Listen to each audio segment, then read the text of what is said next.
this In Conversation series is a new addition for us this year.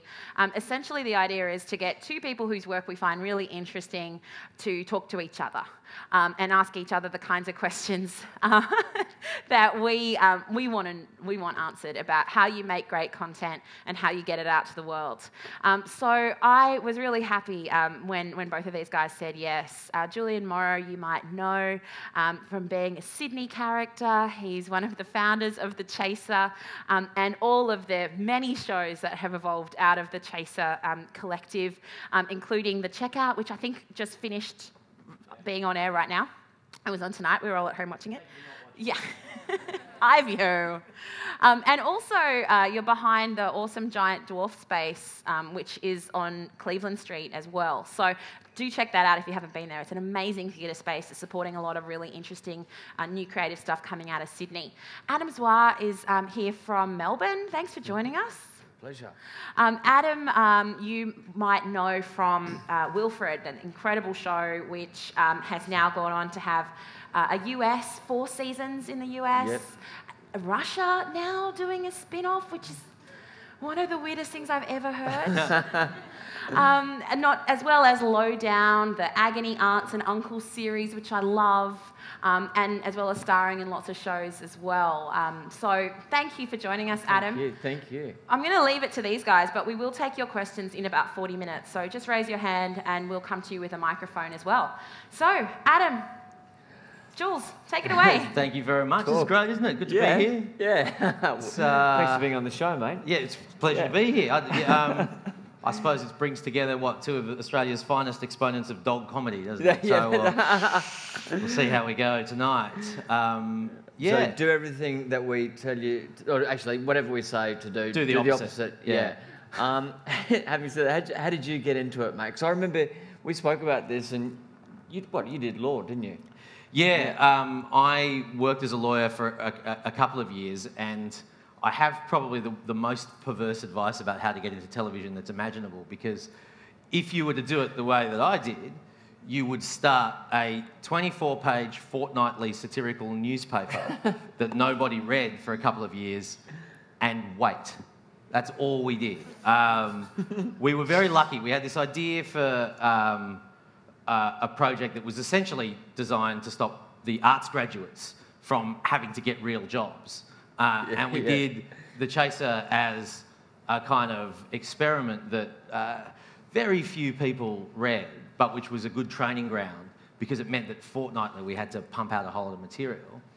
And we were just lucky enough to be kind of plucked from total obscurity and failure by Andrew Denton, who subscribed. And Andrew had, I grew up watching Andrew's shows and absolutely loved them. And when he subscribed to the newspaper, we were just so chuffed. We couldn't believe it. How did you know? Because he paid by cheque. That's right. how. Wow. Yeah. We had like 4 or 5 people whose names we knew who sent in cheques and that we scanned, which I think is illegal. And we asked him to come and speak at our first birthday party, where he auctioned off the mainstream media to raise money for The Chaser. So we'd auction off Channel 9 and Channel 10, and people would offer money, which came to us. And it was after that he said, look, I really enjoy The Chaser. Would you consider doing television? If he'd said, I really enjoy The Chaser, would you consider part-time work in my abattoir? Yeah. We would have gone, absolutely, yeah. Because it was about Andrew Denton. It was the chance to work with him.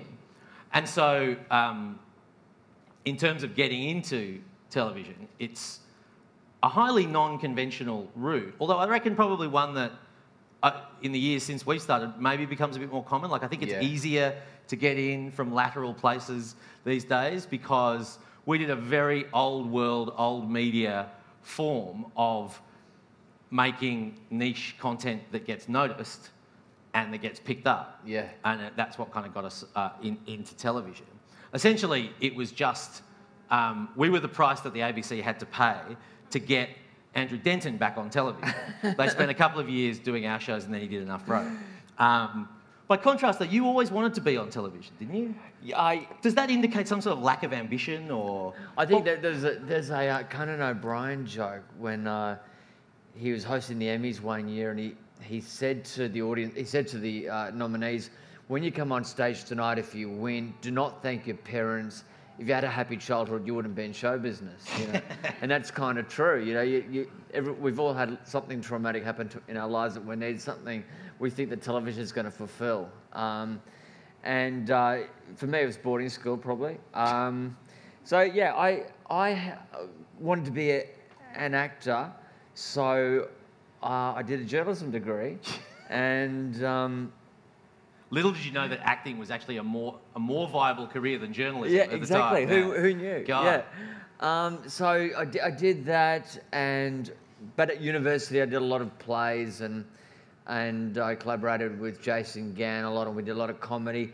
And as soon as uni finished, I went into journalism, and he went into music, and he became a very serious, like a kind of Chris Cornell, Soundgarden kind of guy. He had dreadlocks, and I wanted to be kind of John Pilger.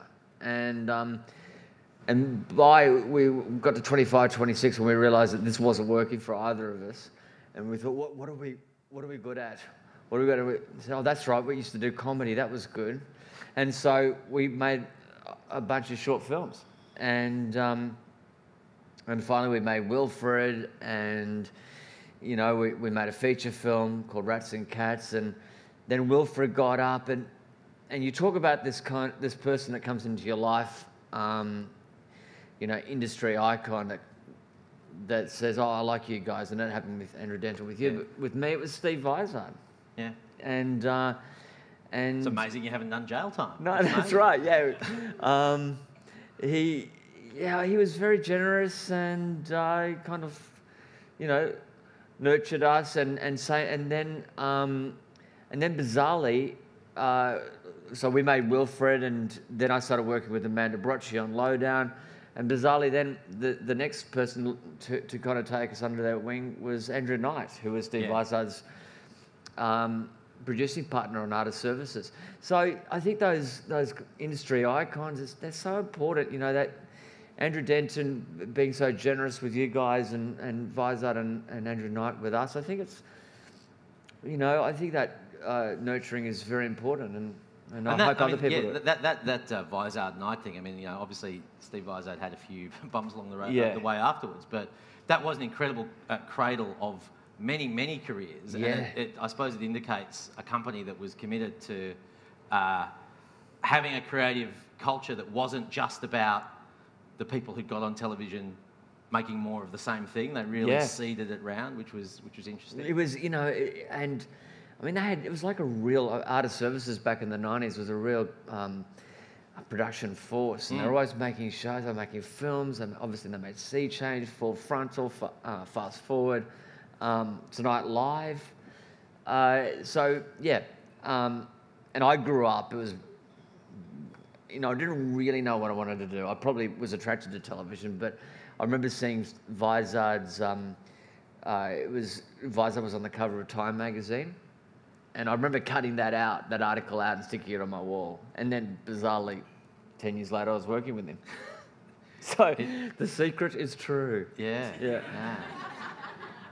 Yeah. So that was. It was. Yeah. So anyway, it's good to be, you know, someone to notice you, but you've got to kind of go out there and do something, do some, you know, you've got to put yourself on the line, obviously with the satirical newspaper, and I put a whole lot of money into short films, and they were terrible. They were really bad, the early ones. So you've got to be prepared to fail. Absolutely, yeah. It's very easy to remember projects that some people liked that you did years ago fondly. Just never look at them. Never look at them because they're never quite as good as you thought they were at the time. Have you looked at them? Oh God, no. Yeah. But yeah, no. Certainly for us, The Chaser was. I don't think it was even close to 10,000 hours, but it was definitely something that we did over and over and over again, and that it's as much the repetition and self-taught process of refining what you want to do. For you, was it it was short film writing, or was it stand-up comedy as well? Well, journalism obviously fed into short film writing, but you know, art is like sport in a way. You talk about refining and practicing, and you know that's you got to train.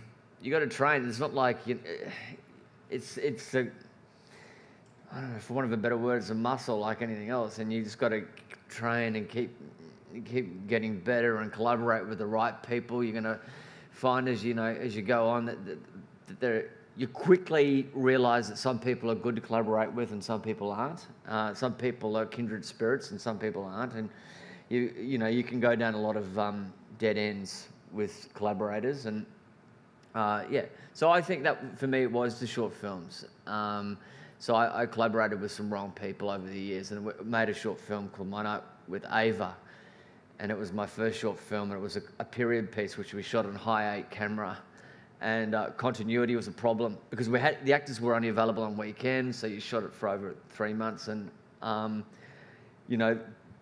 cigarettes would grow longer as people smoked them, and the sleeves would roll up and down at will, and I remember one actor grew a moustache as he walked from one room in the house to the other.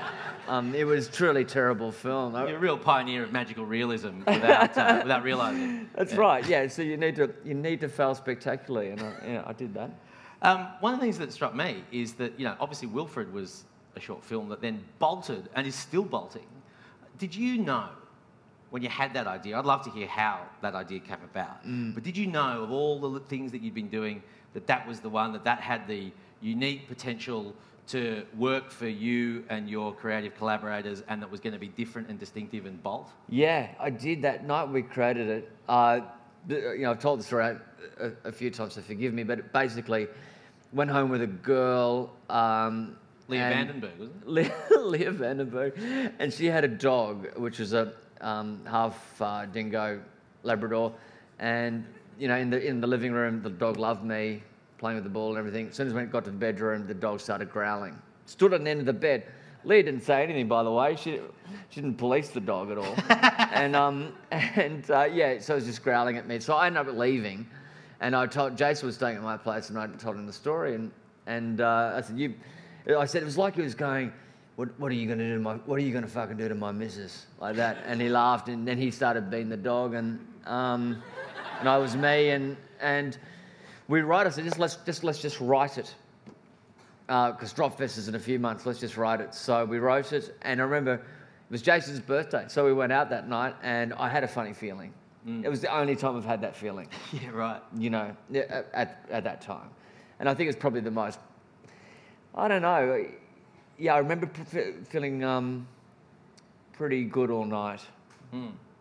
Did you encounter people who were kind of enthusiastic for the project, but actually wanted to change it? Yeah. They wanted to scratch behind their ears and do doggy stuff and everything. No, he's a man. He's got to be a man. I mean, the more I saw the dog as a man, the more potent we thought it would be. So we avoided all the doggy kind of stuff.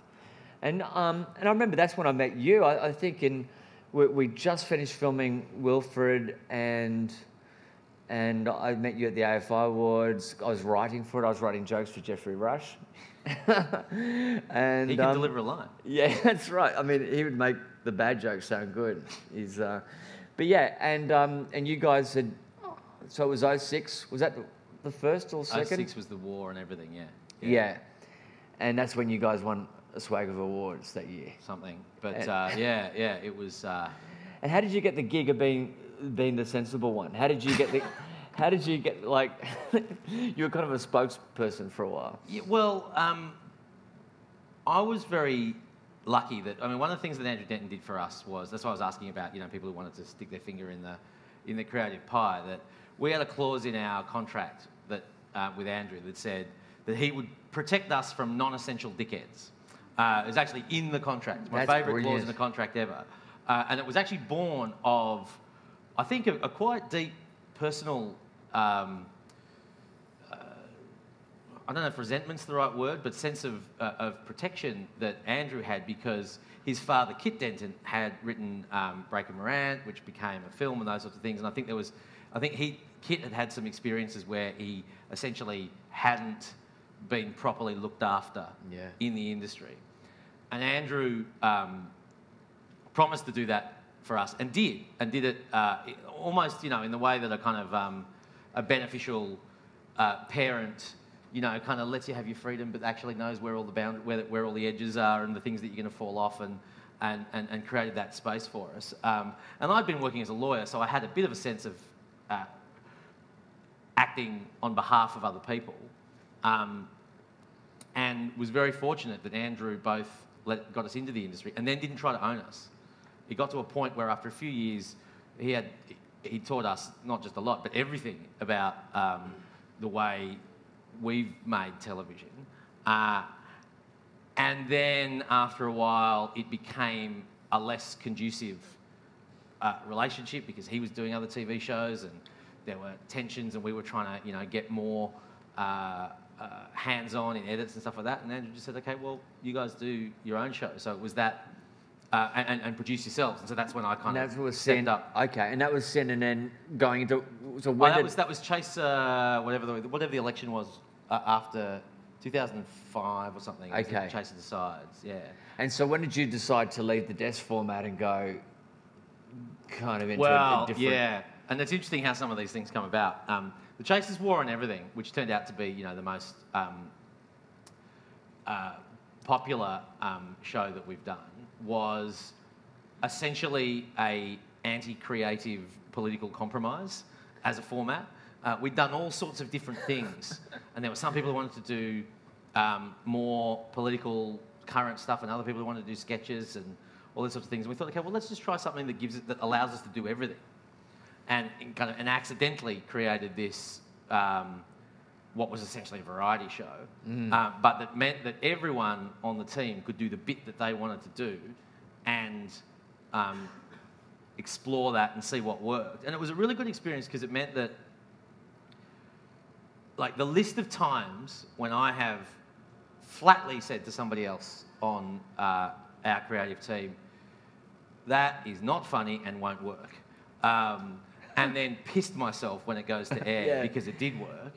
That list is longer than the list of times that I've been proved right with things that the other guys didn't want me to do. But it was a really instructive experience of just realising that executing an idea well involves staying true to what it needs to be. And sometimes you've just got to let the people who know what the idea is run with it. And so in the work that, as an executive producer, I don't always succeed, but try to do that a bit more. I'm interested in your, the back room of your work as well, because you've got your own production company too. Yeah. And again, we try and look after what the various people, and there's three of us, and to make sure that we're all doing what we want to do, because I think that's what works so well in Chase of Zwar and Everything. Is because you would see such a wide variety of sketches, and you felt sometimes like you were speaking direct. I felt that you guys were speaking directly to me.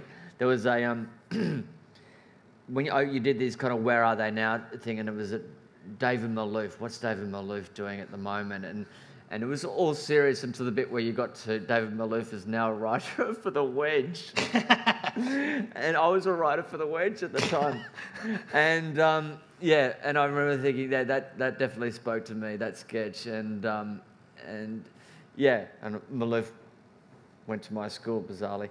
But and sued us over that joke. So thank you for reminding me. But no, it's true. We the back room, as far as with the companies, Nicole Minchin, who's the producer, and Amanda Brocci, who's she and I are the creative arm of Highwire Films, and we all came together over Lowdown. And just a bit of background about Lowdown, because I never we talked before about me wanting to be an actor, and I obviously it was for many years just a jobbing actor, and I'd turn up to auditions, and you'd have it's quite a horrible life being an actor because everyone's got an opinion, and you can't do anything about it because you're absolutely powerless. You just, you turn up, you read someone else's words, you're directed by someone who, who's got an idea of how you should perform. And I broke my nose and I went to the doctor. This is where I had this great dream of wanting to be an actor. And I went to the doctor and he said, I can straighten it if you like, but it's not as if you're ever going to be on television. And at that time I was doing Neighbours. So I cried myself. Cried to myself in the trailer. But yeah, it was like, and I thought, maybe he knows something I don't. That was always going through your mind. So you take back the power, and I started with the short films, and then went on. But I wasn't that into comedy. I didn't think comedy was going to be my thing. And then we made Wilfred, and I go, okay, well, I guess we're in the comedy business.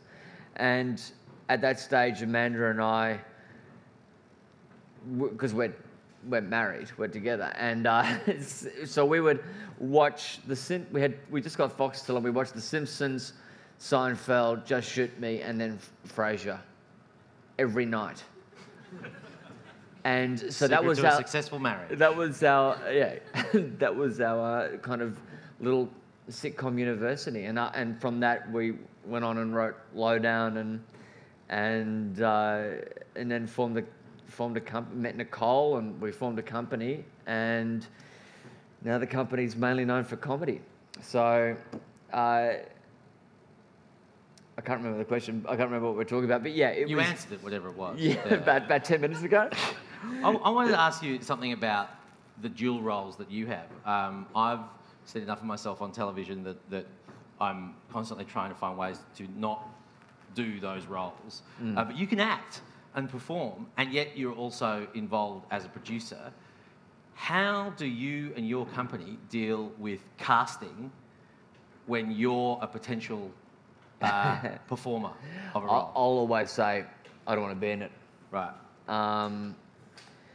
But your is that true, or is that just that you think the best starting point is to steer clear of the casting question?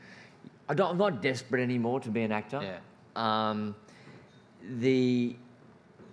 think the thing is with producing, this is going to sound weird, but your power actually decreases as soon as you go in front of the camera.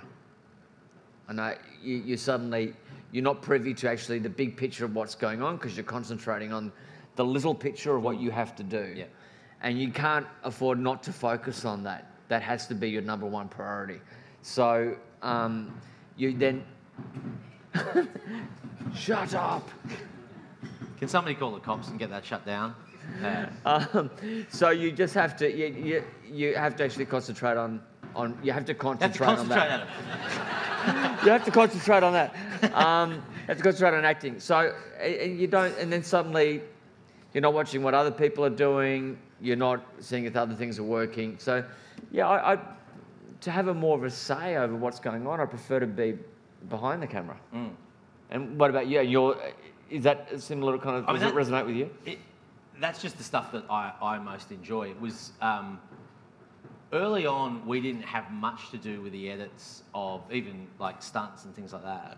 And then when you get in the edit suite and realise just how much difference can be made with the slightest touch. Yeah. That I find the most rewarding, and it's kind of like it's just a craft, but it has an incredible and shifting logic to it. Because sometimes nothing fits together, but if you can find a way through it and use all sorts of dark arts. I mean, we used to have a rule when we were editing stunts. It was if you say something stupid, it's on television. If I say something stupid, it's edited out. And that's kind of how you end up looking like you came up with a zingy one-liner, which was shot a day after the person who you just, kind of hijacked was there.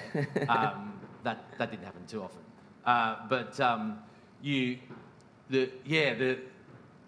The overall vision and shaping influence is so much stronger I find behind the camera but that's just probably because I'm not a performer. That's the thing that I most enjoy. Yeah, because if you're in front of the camera, if you're like, for instance, I'm doing a show at the moment, and it's totally in other people's hands, and the reward for that is all care and no responsibility for me. I just turn up, say my lines. All the other actors are kind of sweating over the, should my character do this? Would my character say that? I'm not sure. Ringing up the writers, all that. I just turn up, say my lines. Let's get to the catering truck. Seriously, I don't have any. This is just a holiday for me, and I'm loving it. And but the bad part of that is I don't get to see the edit suite. I know exactly what takes they should use. I know exactly what they should use, but they may not use it, and I may end up looking like a real ass when the show goes to air. So. So that's the double-edged sword. You're leaving it in other people's hands as an actor, and that's why actors have got a long career, very careful what directors they work with and what writers they work with. Why did you decide to do the Agony series? I mean, you've had so many successes in narrative that are still going. Those concepts are selling around the world. What made you flick the switch to Agony? I guess because I've got that journalist training. Yeah. I mean, in a way, you're doing the checkout. It's like I met a guy years ago who he was part of the metal workers union. I met him in a pub, and he says, "What do you do?" I said, "I'm a journalist, but I'm doing acting at the moment. I'm doing some acting." He goes, "You always go back to your trade. You always go back to your trade." And this is me going back to my trade, in a way. And I think that people confide in me a little bit more because I'm not. They see me as not a journalist, even though I am. I'm careful with them. I don't hang them out to dry because if I make them look bad, then we all look bad. So I'm very careful with them. But it is in my blood. My parents were journalists. I've been a journalist for 15 years, so that's probably what got me, interested in the idea. And I had a column at the time. It was a kind of, it was called The Wise Guy, embarrassingly, and it was all about, it was kind of all about relationships and stuff, and that's what brought me to it. I remember thinking, guys don't talk about romance. They don't talk about love. It wouldn't be interesting to have a show where guys talked about love, because I remember when I was growing up, 17, 18, I never heard a guy tell a story where he failed with a romantic, he approached a woman and failed. I never heard those stories. As far as I'm concerned, all my mates just were amazing. And I was terrible, and I had this guilty secret that, when I approached women, it didn't work out so well.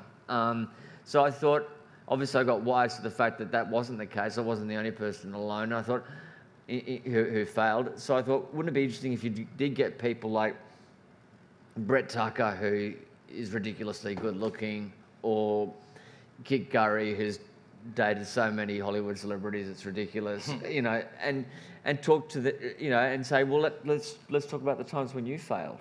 Anyway, so that was the interest in it, and it's kind of, they go, oh, what's next? The ABC says, what's next? So you think of something. Do you try to meet a market with the ideas you come up with, or do you just have certain ideas that you're interested in, and you just hope that they will, that somebody will buy them or make them? I just try and, it's like what you're saying before about the dark arts. You just try and make it as entertaining as possible. And you always have this crisis where you go,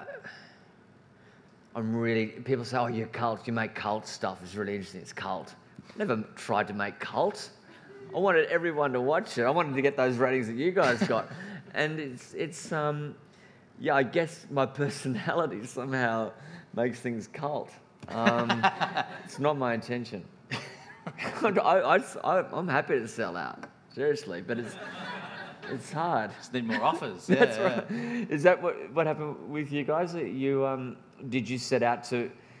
I mean, do you set out to actually make something popular, or you're making something for you? No, yeah. Well, I mean, it's a kind of perverse theory that I've developed, which is the way to service an audience well is to ignore them, to literally to not care about what the audience will think.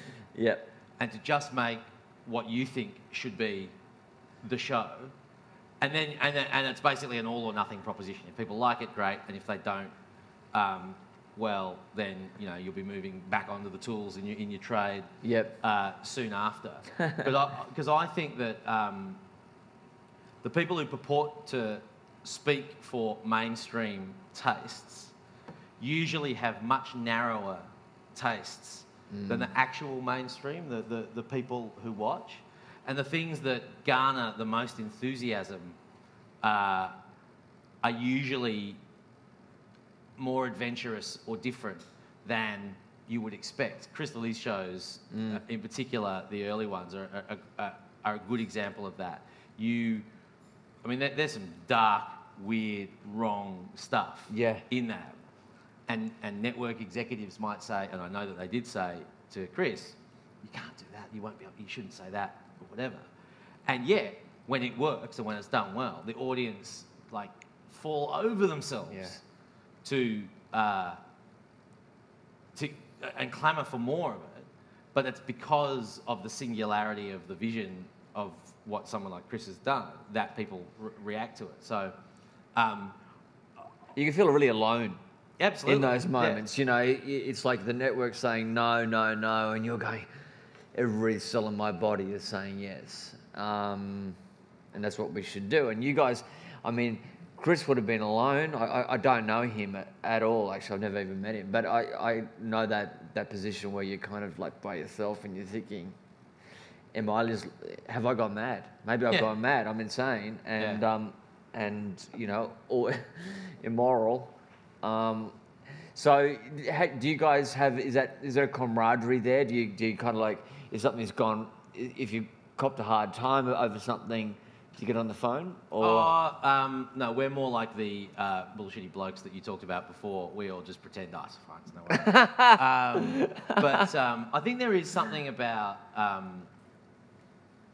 we found early on doing the Chaser newspaper that a lot of the time, occasionally, you have all these debates about what you should or shouldn't do. But if you stayed true to what the idea of the Chaser was, people would really respond to that. And sometimes, the thing that the Chaser would do was far bolder and braver and stupider and brasher than any one of us would have been at any moment. But because of the collective? Yeah. But you kind of thought, we should do that. And sometimes it backfires spectacularly, but other times it really works. And it's like having a discipline of, what is the essence of the idea of doing a confrontational stunt?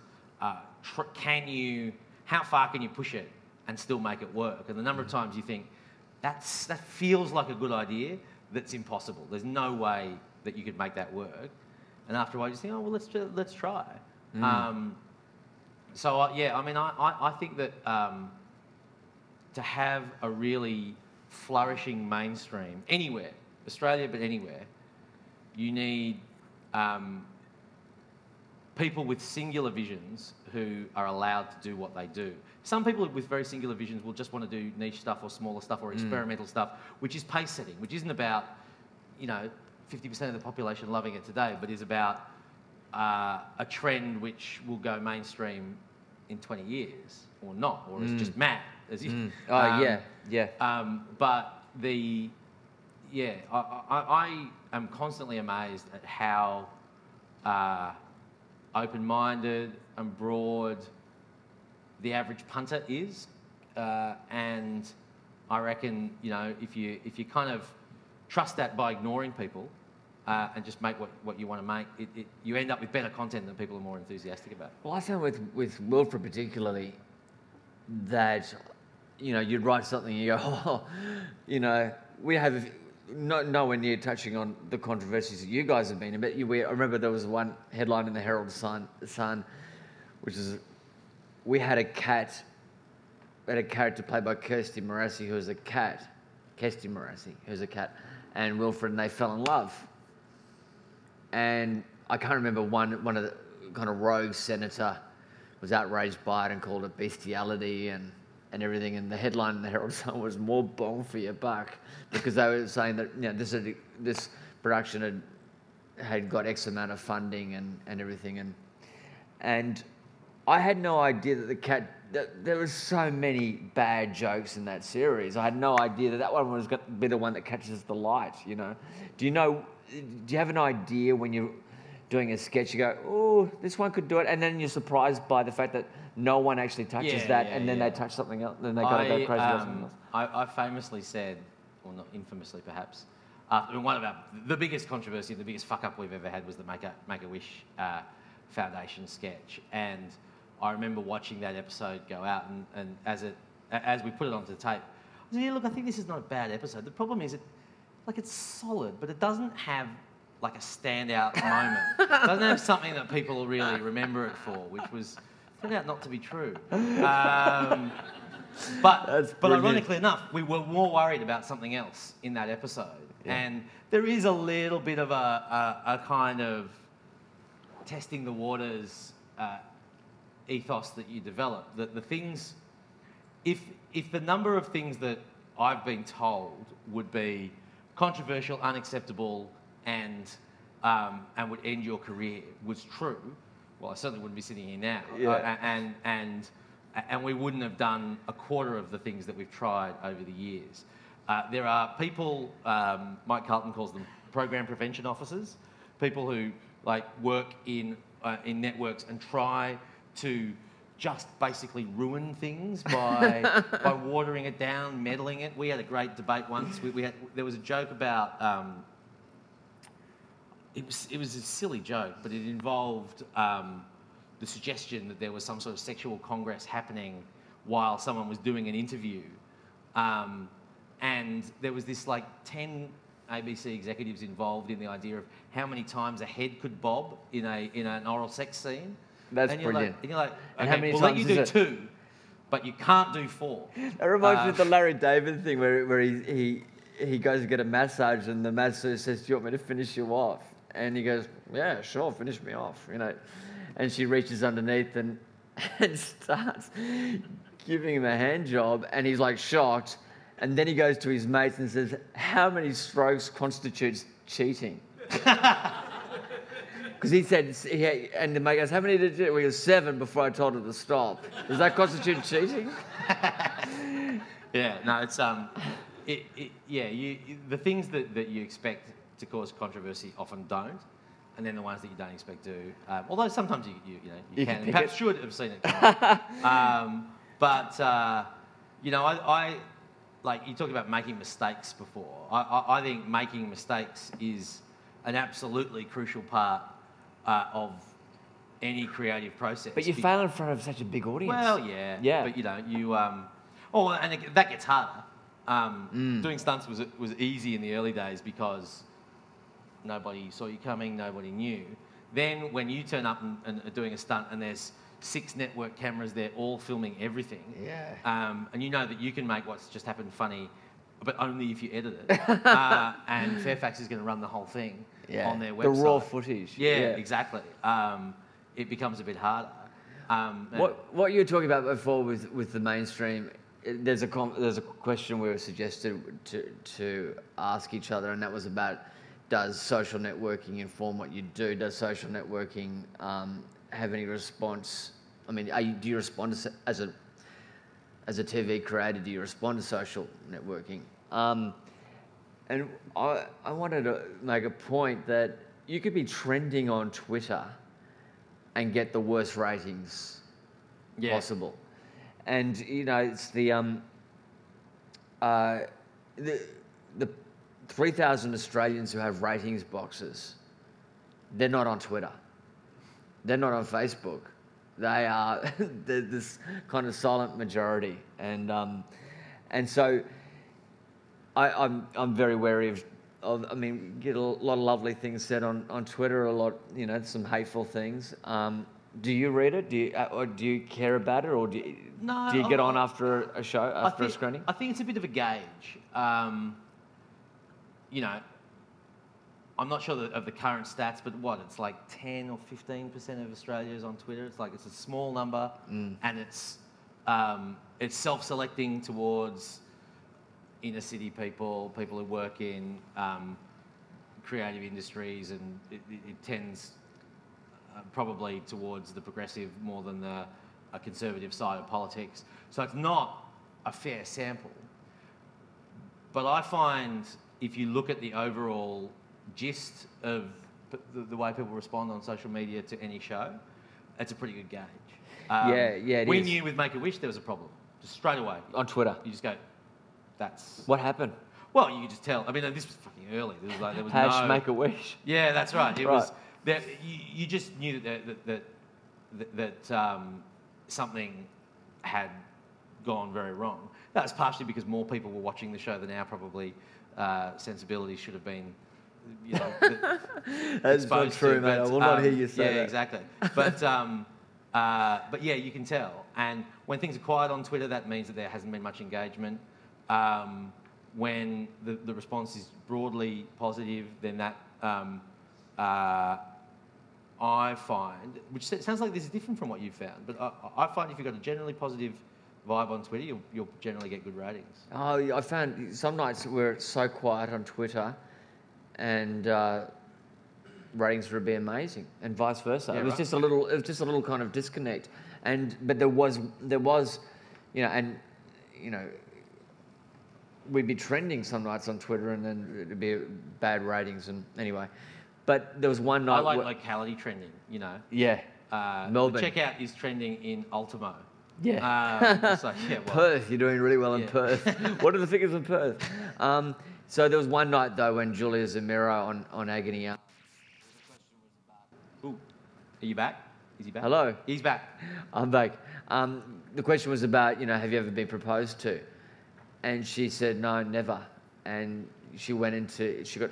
it was a lovely moment of pathos where Julian Zamiro I don't know how old she was at the time, but she'd never been proposed to in her life. And oh my God, Twitter just went into meltdown that night, and it was such a resonating thing. And I had a feeling in the edit suite that might be the case, and to see it happen was, I guess it was gratifying, because it means that you're not making television for just yourself. It's actually there's a group consciousness there, and I thought that was good, and I think that's what's good about Twitter. Well, look, I think we've got to the end of a certain part of the evening, so we're going to open it up to questions now. If anyone would anyone like to ask a question? Anyone? Yep, in the second row here. Oh, there's a microphone coming your way. Yeah, you said... No, it's on. Is it? Cool, I can't hear it. You said earlier on, I was going to ask it anyway, but you brought it up. When you started, everything you're kind of making, even though you think you're pretty good, everything's pretty shit that you're making. What would you say was really the main factors in it being changing shit? that? Yeah. Like, when did you start noticing that it was not shit? Yeah, that's interesting. There was this guy, that film I'm I looking was forward filming. to that day. I think it's going to be a great day. There was this editor we got called Remo, and to just give you context about Remo, he had long black hair, and he had a dyed streak all the way down. So he obviously decided to get a streak and dye that. And he's now making documentaries with Gene Simmons from Kiss. But anyway, he was the editor, and I paid him some money to be the editor. And I'd never met him before. And I had to put it into his account before he came and turned up. And I never worked with an editor before. And I sat down, and he was at the desk. And I said, "Oh, thanks so much for doing this." And he said nothing. And I said, "Well, what are you working on? Is it an Avid or back then I think it was Media 100." Nothing. So I just thought, okay, I didn't know what the etiquette was with editors, and so I sat down and just started reading a magazine while he fiddled around. And he goes, "Had a threesome last night." And I went, oh, all right, okay, yeah. Told me about the threesome, and then at the end of it, he said, yeah, man, you made a pretty fucked film. And I went, oh, really? Right, I thought it was pretty good. So, I mean, I don't know. Yeah. And then I remember one of the actors in it, we showed it a few times and we screened it a few times to some friends, and it was, the reaction was just silence, just really silent. And then my mate said, that might be the last time you show that. Okay, all right. So 14 people saw that film. So yeah, I got the vibe. And then the next one was a little bit better, and then the next one actually got into festivals around the world, and then the next one was Wilfred. So good to be. I was lucky in that time that I was going on an upward trajectory.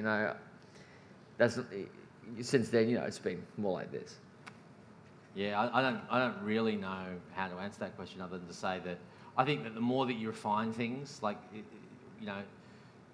making it shorter, tighter, snappier, trying to achieve as much as possible in the shortest amount of time usually makes it better work, because you can, if you're rigorous to the point of pain in the way you write things, and you're constantly stripping things out, you're not losing things, you're just trying to make more things happen in a single moment. And that's what you do with the scroll as well. Well, yeah, we just got ADD, so we just that was a form of comedy insurance. If you don't like what's going on in the mainstream, there's probably a joke happening across the bottom at the same time. But yeah, I think the more that you just try and get to the essence of it, and the things that you think are essential probably aren't, and you just keep cutting and refining and refining. You've got to be ahead of the game all the time. You've got to be slightly ahead of the audience. That always helps, if you can be. Of course, you can take it too far and then you end up just writing nothing and thinking it's really, really economical and pure. But when you get to that point, stop. But apart from that, keep cutting. Anyone else want to ask a question? Over, here, and then lady in the second row here. I always panic there's going to be no questions, so this That's right, yeah. Hi, Mum. I was going to say lady first. One question I have to ask, this is for Julian. I've got a mate in England who I showed some of the Chaser stuff to, because we compare comedy and different things. And there was one sketch, I think Chaz was jumping into a taxi's boot or something like that and leaping out, and he just cried with laughter. And I remember there was a big gap, and then you did the stunt with APEC. Yep. And I was so proud to show him that, because I felt like that was a turning point. And that's been... I'm surprised you haven't mentioned that yet, because for me as a big Chasers fan, I thought that was a really crowning moment, and to sort of push through, and then the fact that you went on to television, went on air. This sounds like a statement. Oh, yeah. Well, that's right. I'm an armchair socialist. Without the arms. No, I thought it was a really brilliant moment for comedy, because there's been such a dearth of... There was nothing that was really sort of moving the mainstream, and this was something that, was of such significance. And then watching all the clips, Canadian Broadcasting Corporation, that was their major report, and BBC did a big thing, and I thought, this is cool. It was a turning point. You kind of come home at the end of a day like that and think, well... Yeah, it's kind of basically all over now, isn't it? It's downhill from here. That's about as good as it gets. And, did you get drunk or something? Did you celebrate?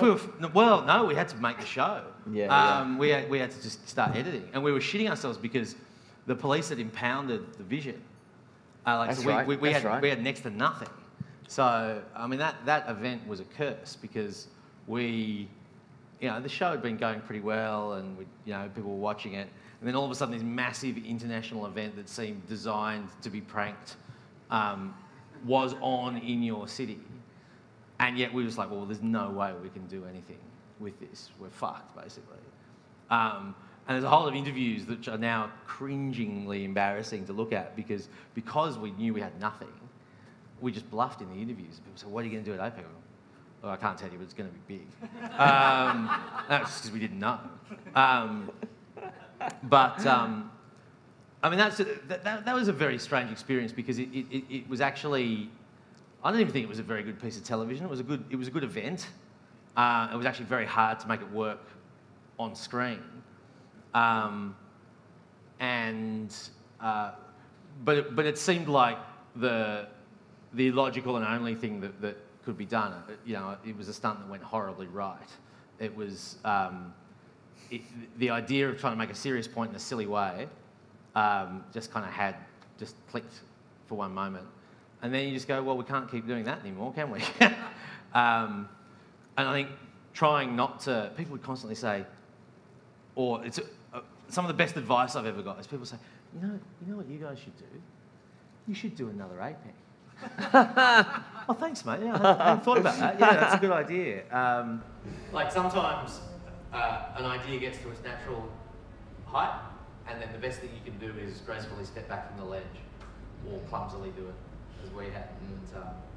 But yeah, you know, it was a good day at the office. There was a guy who secreted a very small tape under his scrotum for 14 hours because we were worried about losing the footage. And he was a hero when we got back to the office, and we produced it and threw it up in the air, and the editor went, "Ah!" He just wanted the footage. And then the police came over the next day and gave us all the tapes back, so we didn't have to do it. Which was nice. What did they say? Go good stuff. Well, kind of. There was a moment right at the end. We'd been in there for about 12 hours, and right at the end, these two big burly guys came over and said, "All right, come down here." And they took us in a long way into the centre of the building, and we thinking, right, we're fucked now. We're not just getting ugly. They took us in this dark room and closed the door and then another door, and this is the guys who'd arrested us, and they said, "Look, you're going to be going soon, but just before you go, can we get a photo?" And took a photo, and then they drove us home. Yeah, service from the New South Wales Police. I can't recommend them highly. They are absolutely door to door, fantastic. Sometimes. Roger is after this. Actually, my question was going to be around the same sort of subject. Oh, okay. Sorry, but go on. Yeah. I'm from the States, and APEC made it pretty big amongst my group of friends, and they thought it was pretty brilliant, like with regards to making comments to the political system in the States. And I actually just wanted to ask a question around what your thoughts and reflections were about how it has been to take your work international. Ah, yeah, interesting. Yeah,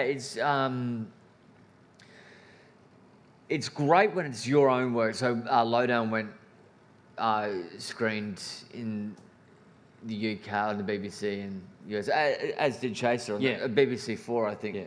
Yeah. And that's great. For me, with Wilfred, I just worked out a deal where I relinquished the right to work on it. I just said, pretty much willingly, or were you forced to? Willingly, right. yeah. No, I wanted to work on Lowdown,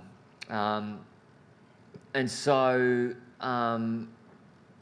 that meant that they had. I didn't want to be one of those people. I ended up getting more money because I didn't want to be one of those people who kind of gets the scripts and gives notes and then they ignore me. Because I'm in Australia. It's really hard to have any power when you're in Australia. So I liken it to the fact that, you've got married, you've had a kid, you get a divorce, and your wife goes to the States with that kid and marries someone else, and they bring up the kid together. That's kind of what it's like. You just go, okay, well, I can choose to be. You have to be philosophical about it. You put so much work into it. And I've done formats since, and people who do formats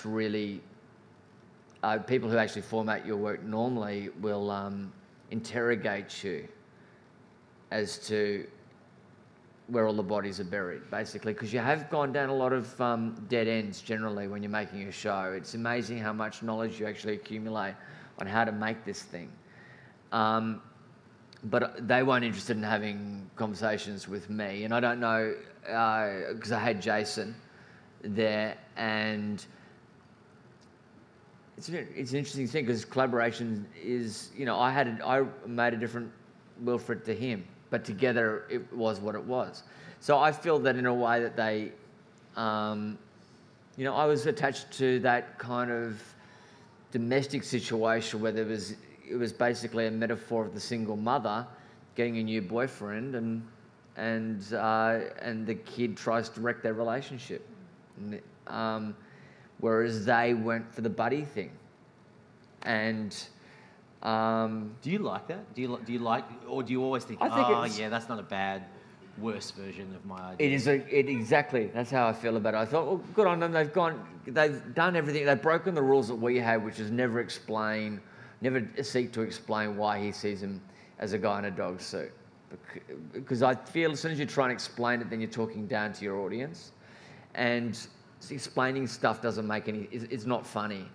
But I think in a way you're right. I think there's a lot of good stuff that they do. There's so many, they've got a lot of good writers, and it's really, really good jokes. But I feel that I just miss that intensity of that domestic situation. And so I don't watch it. No, I'm only joking. Just count the money. Yeah, it's different with the sort of stuff that we do because it's not... It's not like there's a set story there, but we've had some funny experiences with. We sold a copy of The Chase of Zwar and everything to the Mongolian state broadcaster for $150 an episode. I can't go to Ulaanbaatar anymore. Like I can't walk down the street there because people love The Chase of Zwar and everything. It's bizarre when things go out and and they resonate in a weird way. There was a Dutch version of The Chase of Zwar and everything that was made, and because we were making a series ourselves, we couldn't go over there and consult, which is what you normally do. And it was really interesting to go over and see sketches that we'd written performed in another language, and they were clearly just exactly the same. Yeah. And they clearly at some level worked. And then also they did all these other stunts, which were really good because it's like they got the spirit of it, and it's like that sort of X factor of. If you don't get the attitude right, then no amount of writing it on paper or describing how it's done will actually convey it. And how long did it last for, the Dutch They version? did 2 seasons. Fantastic. Yeah. And they actually did, it was a brilliant stunt. They got in quite a lot of trouble, which showed that they understood the format. Where they went to like a gossip columnist, like the Netherlands' most... notorious gossip column. The Ros Rhines. Yeah. And just bowled up to this guy who was quite flamboyant and said, look, we just wanted to give you this Lifetime Achievement Award for everything that you've done for journalism and the media in this country. This guy was quite flattered or whatever, and they gave him this trophy. And there was a camera and a mic hidden in the trophy. And then they recorded what happened in his house for days. Oh, fuck. That's brilliant. And published it. And they got sued and all this sort of stuff. And when we heard that, we were like, that's a good idea. Yeah. What did he do? That's like capturing the essence. What did he do? I think it was not unfamiliar territory. I think they got the thing to air, then they had to withdraw it, and I can't remember whether they apologised or whatever, but it was just so right. And you kind of go, oh, would you mind if we borrow that one? That's quite good. But yeah, people, clear ideas work almost anywhere, and it's quite, it's gratifying when you find people who you would think wouldn't. No, I reckon you were lucky. Yeah, probably. I reckon you were lucky because I mean, there's a website that has all the attempts of making faulty towers. There's the German faulty towers, the American faulty towers, and everything. And it's like, oh, and then there's a dear friend of mine was involved in. He was acting in the American version of Spaced, and it was just they didn't capture the essence at all. And it was obviously some talented people. So yeah, it's. I think you're lucky when it works. Anyone else? There was another question. Yep. Oh, yeah. I just had a quick question for each of you, if that's cool. Julian, just first with you, it seems like just sort of where the industry is at the moment. I'm at film school and they're talking a lot about the fact that you kind of have to build an audience now. Like ABC's doing Fresh Blood and SBS did SBS Comedy Runway and stuff. And it seems like they're kind of investing in smaller budget stuff and then they're kind of determined, waiting on you to kind of build an audience. Do you think that's right? Or do you think like where we stand, there is a chance of just writing a really good script or making maybe, something similar to you did? Like, I'm sorry, I don't know how much Wilfred cost you to make. I don't know if it was low budget, but do you think there's sort of an opportunity or do you think it really, with YouTube and everything, we do have to build an audience? I don't know about building an audience. I think the barriers to entry are lower than they've ever been, and that's a good thing. You can make content and both film it and edit it and try all sorts of production and post-production tricks that previously you would need to, get a serious network to back you with resources to be able to do.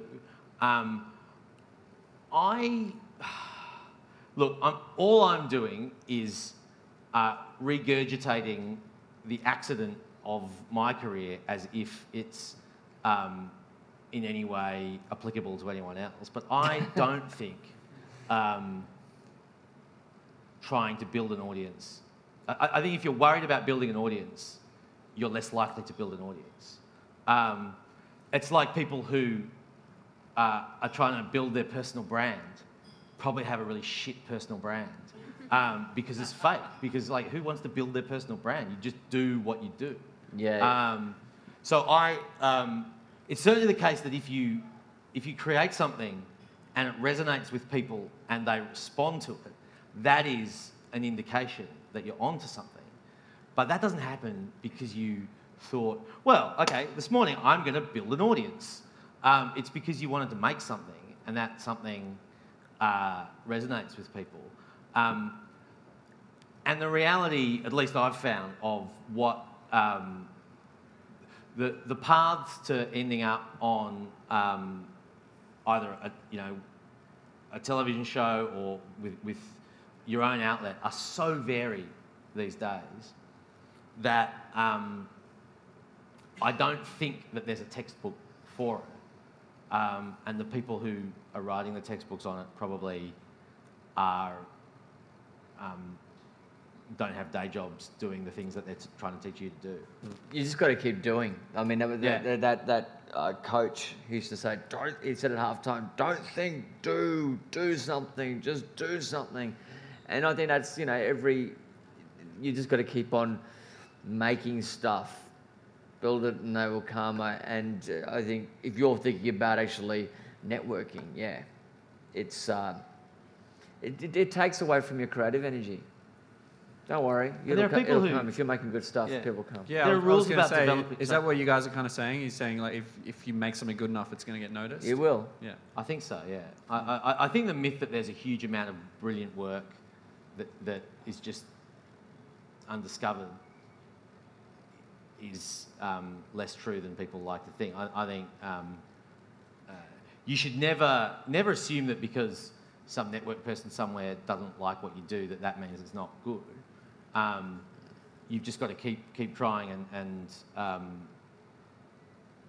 have faith that it will be noticed. And also certain ideas have a certain natural pitch to them. Some things are niche and experimental and small, and they should be. And you shouldn't try to take them to another place. I remember being really resentful of Sandra Levy's decision to put The Chaser on Friday night at the first year of the war and everything, because we'd been doing bigger night shows and they'd been quite successful and popular, and yet having a space that was a little bit off to the side to fuck around with some things refined the process a little bit more. So maybe it was better to not be trying to hit a big audience with something straight away. Yeah. And Adam, just my question for you. You mentioned before you had a gig writing jokes for Jeffrey Rush at the AFIs. How do you get a gig like that? I'm a comedian. I have been for 5 years. How do you get a? I know this guy is too, Sam. How do you get a gig like that? I was I made a feature film called Rats and Cats, which he liked, and so you weren't working for the AFIs. This was actually just working for. So I was at a party. He said, "Right, I need someone to write for and I went around to his place. Stalk is basically the answer. You stalk people. I hope he won't. He won't be offended by this. But he went over to his place, and his wife met me at the door, and she said, "Don't." It was like it's 10 years ago now, and she said, "Don't be scared of him." I went, okay, no worries. And I was petrified, and he went. He said, and his wife. I walked into the house, and his wife said, Jeffrey, the dogs killed a possum. So would you mind burying it? And so I went down to, so he said, yeah, sure. And so went to the backyard and he pulled out his shovel with the label still on it. It was a really shiny shovel, never been used. And he put it up against himself and he rolled a cigarette and we started talking about comedy and Bob Newhart and we both, and Rickles and, Dean Martin and Jerry Lewis and what he liked because he's a comedy boffin. And so one cigarette went down, then he started rolling another one and smoking that, and I thought, and the possum's there. and I said, Jeffrey, do you want me to bury the possum? If you would. Right. Kill an animal and bury it for a famous person? Yeah, you'll go well. So, yeah, but that was fun. He's a comedy jukebox. He knows his stuff, and yeah. And I'd never. You've been 5 years. I was lucky. He liked his universe isn't stand up. His universe is feature film. So he saw what he thought was a funny feature film, and he thought that's the kind of vibe he wanted, and that set me on my way to writing jokes. I did 5 or 6 AFI awards and worked with Jeffrey twice, Shane Jacobson, Julia, Josh Lawson, Steve Curry. Wrote with them all, and just fell in love with that kind of side of things, and that the nature of award shows they're a kind of a genre to themselves, and so much fun. Very tough place to get a laugh. Tough place to get a laugh. The Logies, oh my God. But I'm glad I never. And on that depressing note, yeah, that's right. Thanks, guys. Thank you. Thank you so much, guys.